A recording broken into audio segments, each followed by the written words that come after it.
Property نکال کے اللہ کی ملکیت میں دے دینا کہ اللہ یہ تیرے حوالے کر دی ہم نے.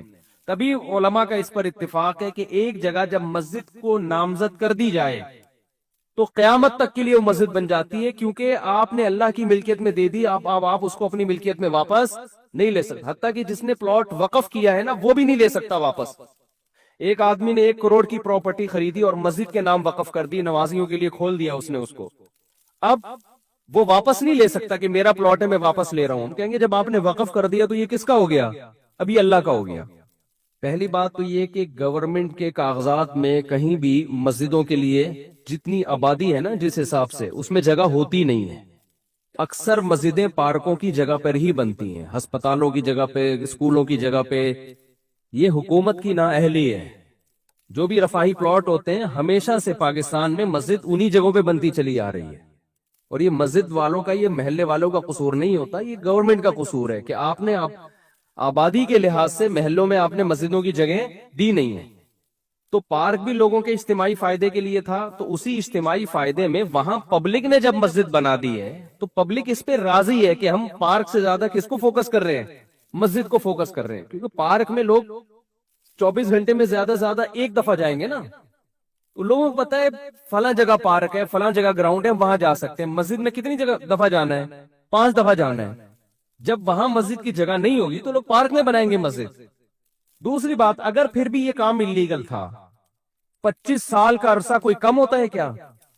آپ 1 مہینے بعد گرا دیتے، آپ 2 مہینے بعد کر دیتے، آپ 3 مہینے بعد کر دیتے. 25 سال سے لوگ ایک جگہ نماز پڑھ رہے ہیں تو کچھ تو خدا کا خوف ہونا چاہیے نا.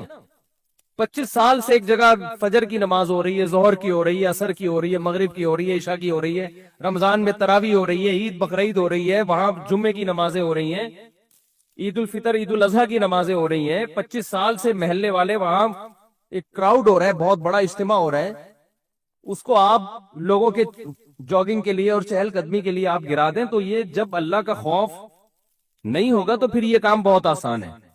ویسے بھی لوگ مینٹلی ایک چیز کے لیے، ایک چیز لوگوں کے ذہن میں، محلے والوں کے ذہن میں بیٹھ چکی ہے کہ یہ عبادت کی جگہ ہے، یہاں ہم نماز پڑھتے ہیں. آپ خود سوچو، وہاں جب وہی لوگ وہاں آ کے دیکھیں گے کہ یہ مسجد تھی جہاں اذانیں گونجا کرتی تھی، جہاں نماز 25 سال سے ہوتی آ رہی ہے، وہاں کیسے غیرت مند آدمی اس پارک میں ٹہلے گا؟ کیسے غیرت مند لوگ کہیں گے یہ اللہ کا؟ دیکھو مسجد کا مطلب کیا ہوتا ہے، اپنی ملکیت سے وہ پراپرٹی نکال کے اللہ کی ملکیت میں دے دینا کہ اللہ یہ تیرے حوالے کر دی ہم نے.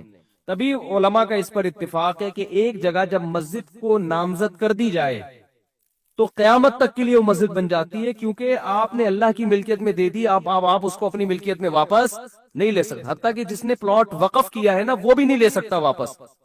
ایک آدمی نے 1 کروڑ کی پراپرٹی خریدی اور مسجد کے نام وقف کر دی، نمازیوں کے لیے کھول دیا اس نے اس کو. اب وہ واپس نہیں لے سکتا کہ میرا پلاٹ ہے میں واپس لے رہا ہوں. کہیں گے جب آپ نے وقف کر دیا تو یہ کس کا ہو گیا؟ ابھی اللہ کا ہو گیا. تو یہ دشمنی کس سے ہو رہی ہے؟ سیدھا سیدھا یہ مولویوں سے دشمنی نہیں ہو رہی ہے. ہماری گورنمنٹ اور یہ لوگ اس پہ ہے کہ مولوی لوگ احتجاج کر رہے ہیں کیونکہ مولویوں کے مفاد پہ اذیت پڑ رہی ہے. مولویوں کو کچھ بھی نہیں ہو رہا اس سے، ہمارے مفاد پہ کیا اذیت پڑ رہی ہے؟ کچھ بھی نہیں ہو رہا ہمیں. وہ مسجد رہے نہ رہے میرا کیا فائدہ اس سے بھائی؟ ایک آدھ آدمی کے شاید کوئی بیچارے امام کی وہاں تنخواہ ہو، وہ اماموں کو اللہ ویسے ہی کھلا رہا ہوتا ہے، وہ ایک جگہ سے بند ہوتی ہے، اللہ رزق کے 10 راستے کھول دیتا ہے. یہ آپ جنگ مولاناؤں سے نہیں کر رہے ہیں، یہ محلے والوں سے نہیں کر رہے ہیں، یہ آپ جنگ ڈائریکٹ کس سے کر رہے ہو؟ اللہ سے کر رہے ہو. خدا کا خوف کرو، کچھ خدا کے غضب سے ڈرو. یہ آپ ڈائریکٹ اللہ سے جنگ کر رہے ہو. ذاتی ملکیت کسی کی ہوتی ہے نا تو ہم سب سے پہلے کہتے کہ یار اس کو گرانا چاہیے. کسی کی زمین پہ قبضہ کر کے مسجد اگر کوئی بنا دے، فقہا کا اتفاق ہے کہ اس جگہ پہ نماز پڑھنا بھی جائز نہیں ہے. نماز پڑھیں گے دوبارہ پڑھنی پڑے گی آپ کو. لیکن یہ ذاتی ملکیت نہیں تھی، یہ حکومت کی جگہ تھی. تو حکومت کی جو جگہ ہوتی ہے وہ گورنمنٹ کی نہیں ہوتی، وہ پبلک کی ہوتی ہے.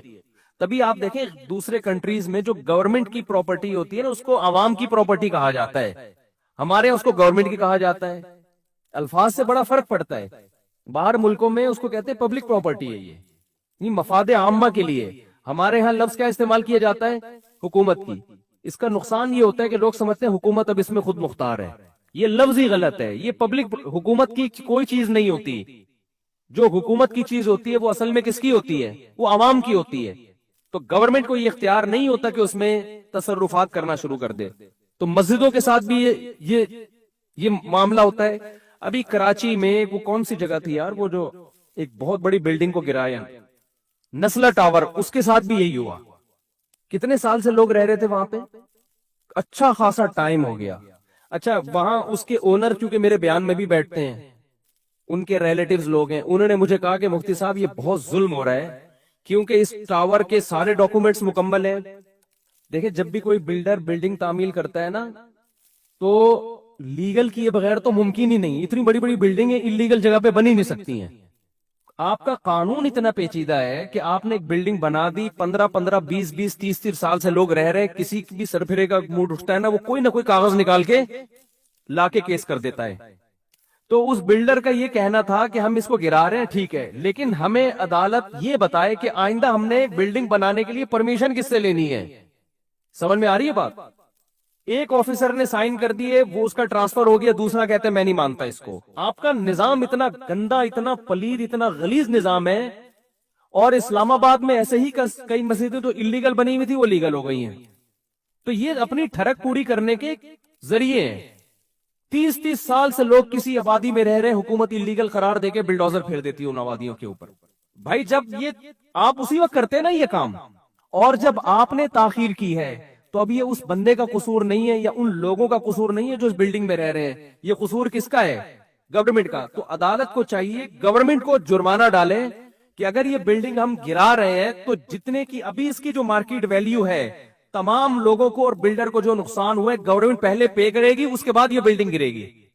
میں پہلے پے کرنے کا اس لیے کہہ رہا ہوں کہ کوئی بھروسہ نہیں، عدالت کہتے ہیں ہاں بھائی یہ گورنمنٹ پے کرے گی، تو گورنمنٹ سے نکلوانا کسی کے باپ میں بھی دم نہیں ہے کہ گورنمنٹ سے ایک ڈھیلا نکلوا دے وہ. تو یہ اتنا کھلے عام ظلم ہو رہا ہے. آپ بتاؤ وہ جو نیسلا ٹاور تھا نا وہ جب گرا ہے میں نے دیکھا ہے لوگوں کی چیخیں نکلتے ہوئے. کتنے لوگ یار، ایک 20 سال سے 15 سال سے لوگ عمارتوں میں رہ رہے ہوتے ہیں. کوئی ان کو آلٹرنیٹ اگر دیا بھی جاتا ہے تو کیا دیا جاتا ہے؟ ایک تو اس کا پروسیس اتنا پیچیدہ، پھر وہ چند ٹکڑے پکڑا کے وہ بیچارہ ریڈی بھی ٹھیلا بھی نہیں خرید، گولے گنڈے کی دکان نہیں کھول سکتا وہ اس سے. تو گورنمنٹ کو قیامت کے دن ان سب باتوں کا ہم تو کچھ نہیں کر سکتے، ہم تو احتجاج ہی کر سکتے ہیں. یا تو روڈ بلاک ہو رہا ہوتا خدا نہ خواستہ، کوئی مسئلہ ہو رہا ہوتا تو ہم خود منع کرتے بھائی ناجائز تجاوزات جو مسجد کے بھی ہو تو وہ بھی ختم ہونے چاہیے. بعض لوگ کرتے ہیں غلط جگہوں پہ مسجدیں بنا کے روڈ گھیر لیتے ہیں، جگہ گھیر لیتے ہیں، لیکن ایک پبلک کی جگہ ہے، پارک بھی پبلک کے لیے ہوتا ہے تو مسجد بھی کس کے لیے؟ 99.9% تو وہاں مسلم ہے. اور اگر کوئی غیر مسلم بھی ہے میں قسم اٹھا کے کہہ سکتا ہوں اس کو بھی اعتراض نہیں ہوگا، وہ بھی آپ کے ساتھ مسجد میں وہ بھی کہے گا کہ نہیں مجھے کوئی اس پہ. ہمارے محلے میں جب ہم وہاں رہا کرتے تھے پہلے نا تو وہاں کرسچن بھی بہت تھے، تو گورنمنٹ نے یہ قانون پاس کر دیا وہاں کہ یہاں چونکہ کرسچن بہت ہے تو شراب خانہ کھولنے کی اجازت ہے. عیسائیوں نے احتجاج کیا ہمیں نہیں چاہیے شراب خانہ، ٹھیک ہے نا، مدعی سست اور گواہ چست. تو حکومت کو جب اپنی ٹھڑک پوری کرنی ہوتی ہے نا کوئی بھی لیگل کا لیبل لگا کے حکومت کام کر لیتی ہے.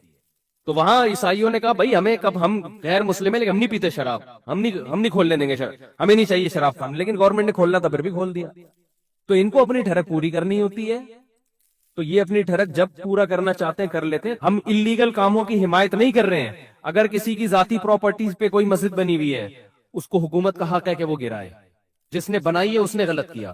کسی نے روڈ کو گھیرا ہوا ہے آگے تک، راستے میں بنائی ہوئی ہے مسجد، روڈ گھیرا ہوا ہے نا، روڈ جیم ہو رہا ہے، گورنمنٹ کا حق ہے کہ وہ اس کو ختم کرے کیونکہ جس نے بنائی ہے اس نے غیر قانونی کام کیا.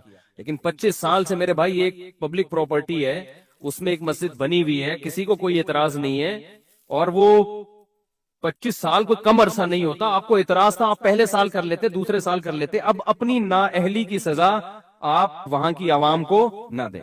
اور یہ عوام کا اپنا دفاع نہیں کر رہے، یہ کس کا دفاع کر رہے ہیں؟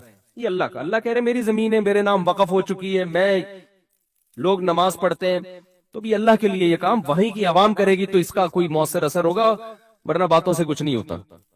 آج ایک مسجد کو گرایا کل دوسری کو گرائیں گے، پرسوں تیسری کو گرائیں گے.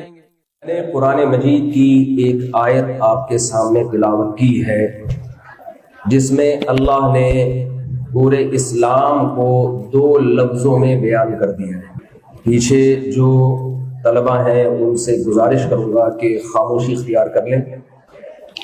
ویسے آپ خاموش ہی تھے، انہوں نے 4 شادیوں کا لفظ بولا اور ایک دم دھماکہ ہو گیا. اس سے آپ نوجوانوں کی دھڑک کا اندازہ لگا سکتے ہیں۔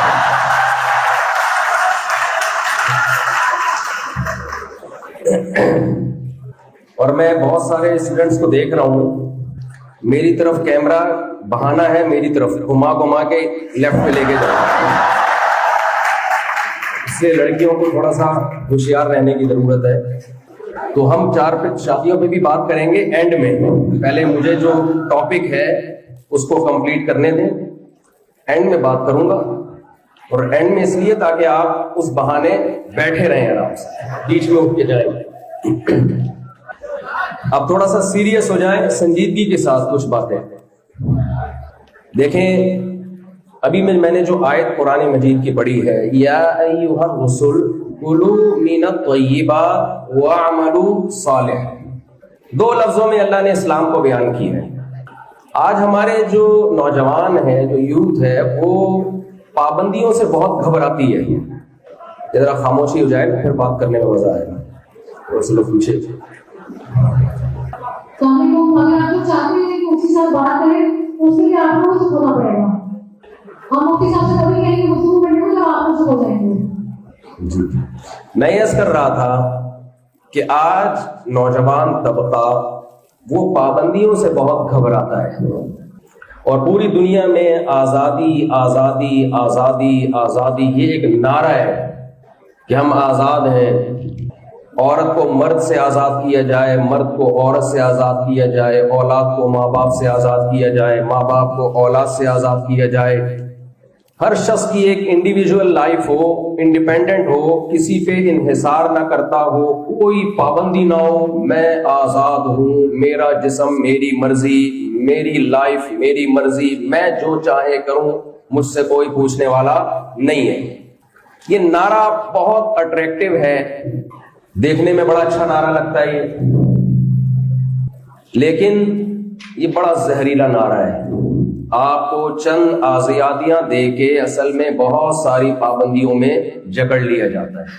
اسلام کی آزادی اور اسلام کے علاوہ جتنی تحریکیں ہیں، جتنے نظریات ہیں، ان کی آزادی میں بہت فرق ہے۔ میری طرف توجہ ہے نا آپ سب کی؟ تو ہر شخص چاہتا ہے میں آزاد ہوں بھائی۔ آپ کی یونیورسٹیوں میں آپ پہ پابندیاں لگتی ہیں، آپ کو غصہ آتا ہے۔ بچوں پہ کچھ پابندیاں لگتی ہیں ماں باپ کی طرف سے، بچوں کو غصہ آتا ہے، ہمیں آزاد چھوڑا جائے، ہم جب چاہیں اٹھیں، جب چاہیں سوئیں۔ تو ہماری جو یوتھ ہے، ہمارے جو نوجوان طبقہ ہے، وہ بھی اسلام کی پابندیوں سے بہت پریشان ہوتے ہیں۔ کیا ہے یار، اسلام نے یہ بھی کہہ دیا نماز پڑھو، یہ بھی کہہ دیا روزہ رکھو، اسلام نے نشے پر، شراب پر پابندی لگا دی۔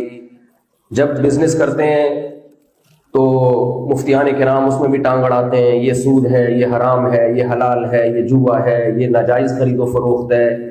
ڈراپ شپنگ میں لوگ مسئلے پوچھتے ہیں ہم سے، بھائی یہ ڈراپ شپنگ میں یہ والا طریقہ جائز ہے، یہ والا طریقہ ناجائز ہے۔ لوگ کہتے ہیں یار مولانا لوگ نے نماز روزے سے ہٹ کے ہمارے بزنس میں بھی مسائل کھڑے کر دیے ہیں، ہر چیز ان سے پوچھو، طلاق ہو گئی ہے کہ نہیں ہوئی ہے، ریلیشن آپ عورت سے کیسے قائم کر سکتے ہو، بھائی نکاح کے ذریعے ہو سکتا ہے، وداؤٹ میرج نہیں ہو سکتا۔ کیا ہے گورا، کیا ہے آزاد، انگریز کیا ہے آزاد، آپ امریکہ جائیں یہ آزاد۔ ہمارے ہاں کہا جاتا ہے کہ گھٹن کا ماحول ہے، یورپ امریکہ میں آزادی۔ پاکستان میں اگر آپ کا پینے کا دل کر رہا ہے، آپ آزاد ہو؟ نہیں، آپ کھلے عام نہیں پی سکتے، لوگ برا بھلا کہیں گے، آپ کو پینے کے لیے کسی نالے میں جانا پڑے گا۔ چرس پینے کی بات کر رہا ہوں، ہو سکتا ہے یہاں کوئی شراب پینے والا بیٹھا ہوگا، تو ہم نے تو کبھی نالے میں نہیں پی تھی۔ کتنی سخت پابندیاں دیکھیں۔ یہاں آپ اپنے والدین کو اولڈ ہاؤس میں داخل نہیں کر سکتے، محلے والے برا بھلا کہیں گے۔ انگریز کیا ہے آزاد، وہ جب چاہے نائٹ کلب میں جائے، شراب پیے، ڈانس کرے، ناچ گائے، کچھ بھی کرے، کوئی پوچھنے والا نہیں ہے۔ یورپ میں ایسے کنٹریز بھی ہیں جہاں نشہ لیگل ہے، میں نام نہیں لینا چاہتا اس کنٹری کا، ایسا نہ ہو آپ کے لیے ٹکٹ کٹا کے آپ لوگ فوراً سے وہیں پہنچ جائیں، اس لیے میں بہت سی چیزوں کا نام لینا میں نے چھوڑ دیا ہے۔ وہ ایک آدمی تھا نا، اس کی بیوی گم گئی تھی، تو وہ کہیں نکلا اپنی بیوی کو تلاش کرنے کے لیے، دوست ملا، کہاں جا رہا ہے، کہہ رہے میری بیوی گم گئی ہے یار۔ دوست نے کہا سیم سچویشن یہاں بھی ہے، میری بھی بیوی گم گئی ہے۔ تو اس نے اس سے پوچھا چل یار دونوں مل کے دونوں کی بیویوں کو تلاش کرتے ہیں، ذرا علامت بتا دو۔